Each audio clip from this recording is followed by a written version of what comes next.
Well, good afternoon, everyone. It is Wednesday already, first week in December. If you are looking to move to Las Vegas or already live here and are interested in the market update, then you have found the absolute right channel. My name is Mark Pepe. I'm a Las Vegas real estate professional and a relocation specialist. I communicate with people daily who are interested or in the process of moving to Las Vegas from all over the country and the world. So if this is your first time to the channel and you want to know everything there is to know about eating, sleeping, working, playing, the good and the bad about living in Las Vegas and the surrounding areas, then make sure you subscribe below and tap the bell for notifications. I'd love to be the very first to let you know about all that's happening in and around the Las Vegas Valley. Today, I'm going to be providing a December 2023 Las Vegas housing market update, along with upcoming events happening around town during this busy, festive month. If you have any questions or comments, please feel free to engage with me and ask any questions here in the comment section. I wanted to begin by highlighting a recent report from Redfin that stated Las Vegas ranks second in the nation for people moving from other states, with 4,000 new residents relocating in the month of October alone.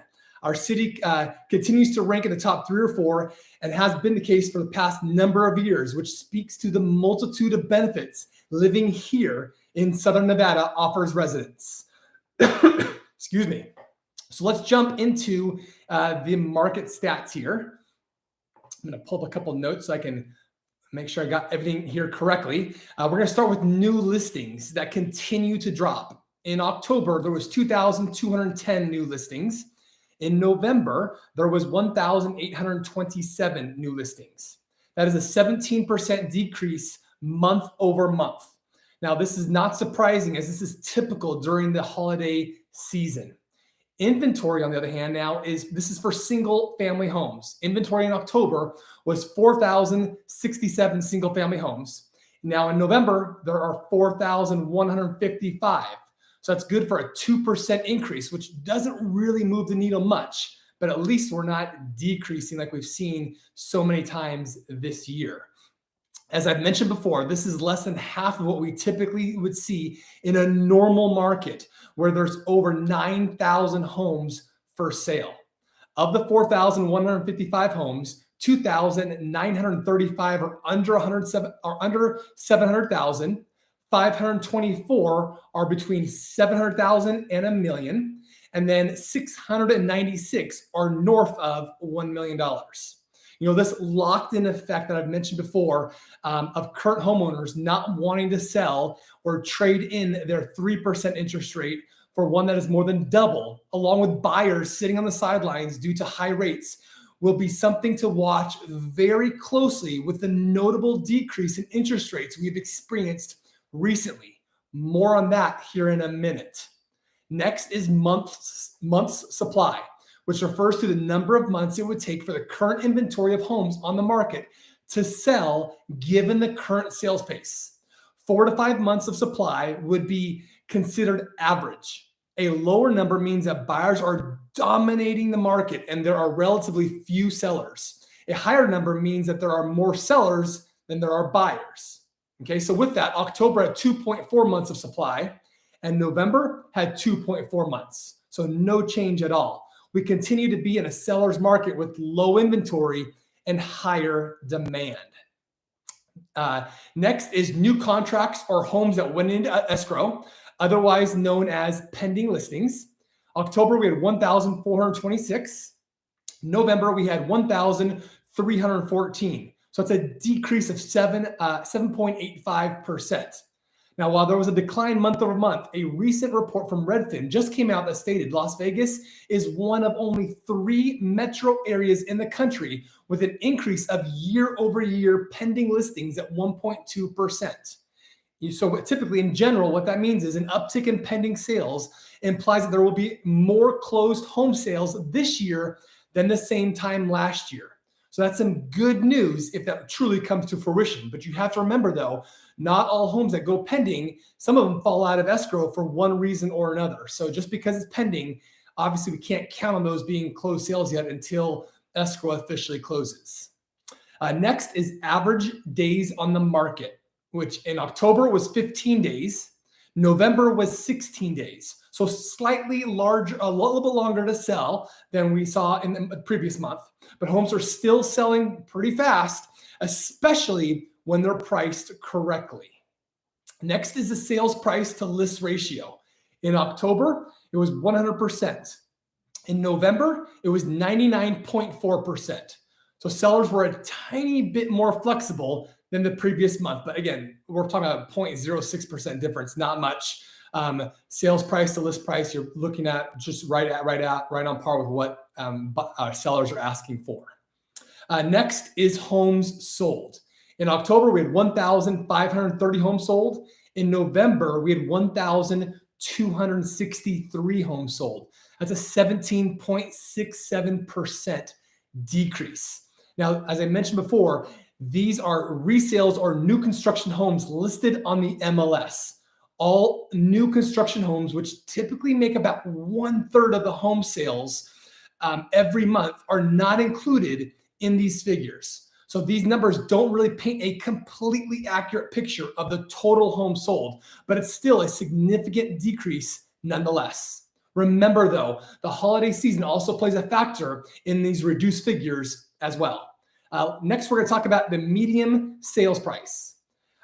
These are single family homes. These are not condos or apartments. We're talking single family homes only. In October was $442,000. In November was $445,000. That's a 0.68% increase. So just under a percent increase. This is now 6 out of the last 7 months where we've seen an increase in the median sales price, albeit in smaller increments.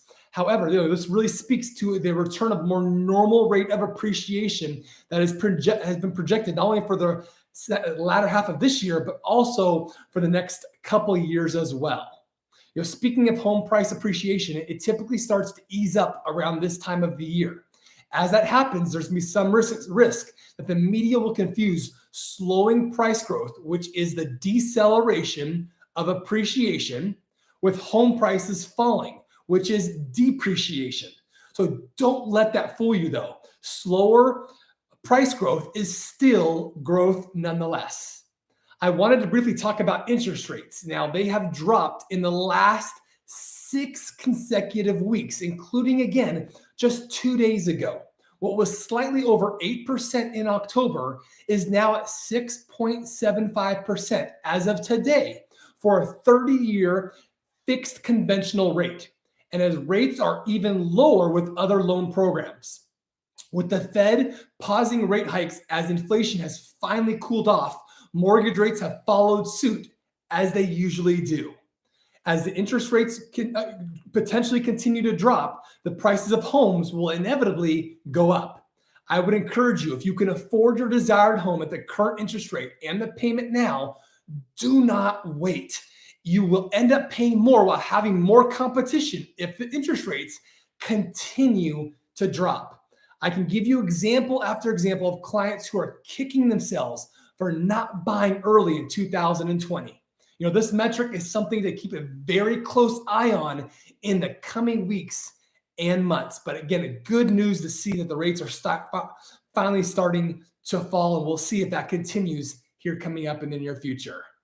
Let's shift gears now. Let's talk about and highlight a few events happening this month here in Las Vegas. December is always a busy month here in town. If you haven't already, be sure to check out my video I published a couple of weeks ago highlighting all of the holiday events happening around the Las Vegas Valley this month. Few cities can match the festive holiday spirit that Las Vegas has to offer.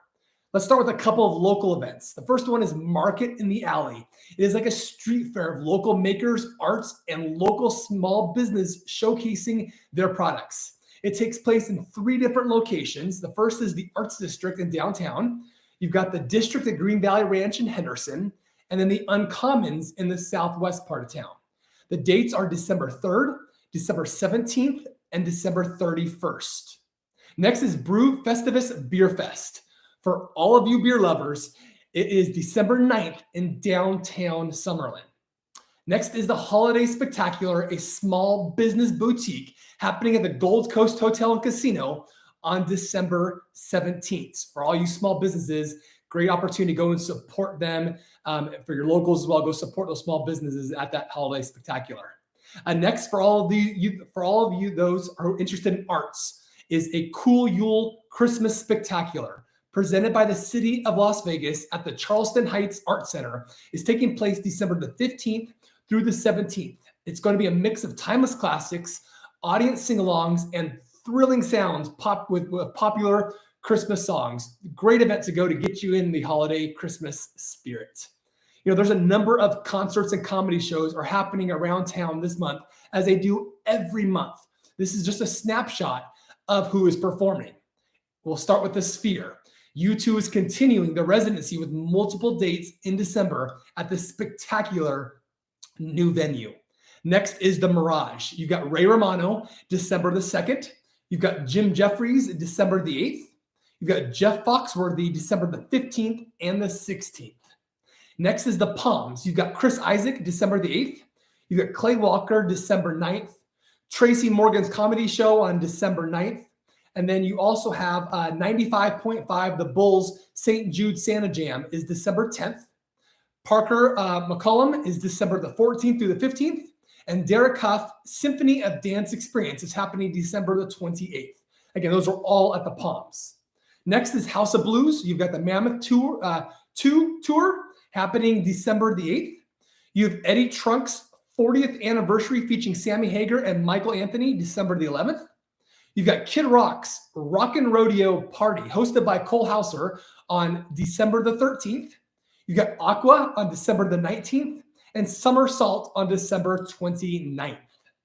The next venue is the Smith Center, which is a unique venue for concerts and performing arts in downtown Las Vegas. It's an absolutely unique venue that if you haven't been before, you have to go visit. And this month is a great month to do so. We've got a swinging Little Christmas featuring Jane Lynch with classic Christmas albums of the 1950s and the 1960s. So if you enjoy jazz arrangements, you're not going to want to miss this event on December the 15th and 16th. And there's also an evening with Seth MacFarlane and Liz Gillies featuring both music and comedy on December the 30th. Next venue is MGM Garden Arena. You got Cody Johnson, December the 8th, Rodney Carrington, December 9th, Omid Singh with Ken Gar and Drew Dunn on December the 11th through the 13th. Over at Encore, at the Encore Theater, you've got Sam Marul, the Class Act Tour, which is December the 2nd. You got Jim Gaffigan on the Barely Alive Tour, December the 8th and the 9th. You've got David Blaine coming back for his Impossible Show, December the 29th through the 31st. And then at Access Nightclub, you've got the Chainsmokers performing New Year's Eve, which, speaking of New Year's Eve, there is no better place to ring in 2024 than right here in Las Vegas. It is quite the spectacle, to say the least. Next venue we're going to talk about is Resorts World Theater. Carrie Underwood is continuing her residency with multiple dates in December. You've got the Forever Midnight Las Vegas 2-day festival, which is an Insomniac event, December 30th and 31st. Then you got Luke Bryan continuing his residency as well, December the 29th through the 31st. Next is Las Vegas's new mega resort, Fontainebleau, which is opening December 13th. Has Post Malone opening December the 30th and the 31st at its Blue Live Theater. Next is the Coliseum at Caesar's Palace. You've got Garth Brooks, who's also continuing his residency with a handful of dates in December. You've got John Oliver and Seth Meyers have their comedy show on New Year's Eve. And then next venue is Dolby Live at Park MGM. You got Cody Jinks with support from the Marcus King Band, December the 8th and 9th. You got Toby Keith, December the 10th, the 11th, and the 14th. And then Bruno Mars, December the 22nd, 23rd, 28th, 30th, and 31st. Next, we have the Venetian. We have Kylie Minogue is the first headliner to grace the stage at Voltaire, a new theater over at the Venetian. She's performing December the 8th, the 9th, the 15th, and the 16th. And then you get Leanne Rimes, December the 15th and 16th at the Venetian Theater. And then you got Maz Jabrani performing his Mr. International Comedy Tour, December the 22nd and 23rd at the Summit Showroom. You get the Black Eyed Peas, December the 30th and 31st at the Venetian Theater. And Christina Aguilera is also performing December 30th and 31st at the Voltaire Theater. Next, let's want to switch gears a bit to the college and professional sports, which are continuing to take the city by storm. You've got the Nationals Final Rodeo is back in town December the 7th through the 16th at the Thomas and Mack Center on the campus of UNLV. You've got the NBA is hosting its first ever in-season tournament with the semifinals and the finals taking place at T-Mobile Arena December 7th and the 9th. The December 7th are the semifinals, and then the 9th are the finals. Then you've got UFC 296 on December the 16th is also at T-Mobile Arena with the main event pitting Leon Edwards against Colby Covington for the welterweight championship. UFC is always a very, very popular event when they host their big events here about 4 to 5 times at T-Mobile Arena. And their headquarters is also located here as well. They've got other fight night events throughout the year at their headquarters facility too. Next is WWE, which stands for World Wrestling Entertainment. Now, I'm not sure if you would classify this as professional sports, but for the sake of this update, we'll include them in, as I know WWE has a huge following. They have their live holiday tour December 29th at MGM Garden Arena. The defending Stanley Cup champions, Vegas Golden Knights, also play a number of games at T-Mobile Arena in December. You're going to want to check their website out for specific dates. They're off to another great start and another promising year for the Vegas Golden Knights. The Raiders, Las Vegas Raiders of the NFL, have games at Allegiant Stadium on December the 10th versus the Minnesota Vikings. And then on December the 14th, they host the Las Vegas Chargers. Next is the Las Vegas Bowl, which is college football, is featuring Northwestern versus the University of Utah, is being played at Allegiant Stadium on December 23rd. And last but not least, you have UNLV women's and men's basketball teams host multiple games in the month of December. You'll want to check out unlvrebels.com for game dates and times. You know, there are so many more events happening across this incredible town. What I just mentioned is a fraction of them. Excuse me. Every venue and resort has a complete list of all their events on their website that you can check out. As you can tell, this city never has a shortage of things happening every single day. Well, I hope you found this December market update and upcoming event schedule valuable. Make sure you subscribe below and comment if you have any questions or found this video helpful. Also, if you haven't already, be sure to check out our other videos on Las Vegas and the surrounding areas so you can continue to get a realistic sense of what it would feel like to live here in the Las Vegas Valley. If you're planning on moving within the next month or the next year, give me a call, shoot me a text, send us an email, or even schedule a Zoom appointment here in the description below. Having relocated myself to Las Vegas Valley over 15 years ago, I know firsthand all the moving parts and nuances with picking up and starting all over again in a new city. That's why I'm so passionate about helping people just like you make a smooth and stress-free move to Las Vegas. I don't see any more questions here in the live chat, so I hope you and your family have an absolutely wonderful holiday season coming up. Always a fun time of year, and wishing you and your family guests a wonderful, again, holiday season. So until next time, we hope to show you around town very, very soon.